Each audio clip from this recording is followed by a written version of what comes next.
Alors on s'attend à une grande vague de chaleur, au moins qui devrait durer a priori jusqu'en milieu de semaine prochaine, avec des températures qui vont remonter dès jeudi, gagnant 2 à 5 degrés sur la plupart des régions. Et effectivement, à partir de vendredi, cette chaleur va s'intensifier et se généraliser à l'ensemble du pays, avec sans doute des risques de canicule sur de nombreux départements. Avec d'abord une hausse des températures sur les régions de l'ouest, et puis cette hausse va se propager et se généraliser vers les régions plus à l'est. Et cette vague de chaleur devrait commencer à prendre fin sur les régions de l'ouest, avec l'arrivée d'orages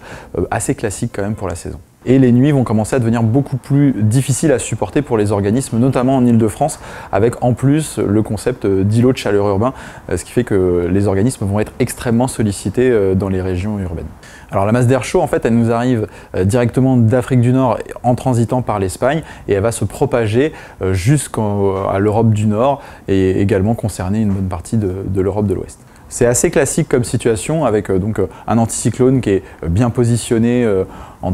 et assez étendu sur l'Europe de l'Ouest, et puis de l'air chaud qui lui remonte en transitant par l'Espagne et qui va englober une bonne partie de l'Europe de l'Ouest. On est encore loin des indicateurs en termes d'intensité de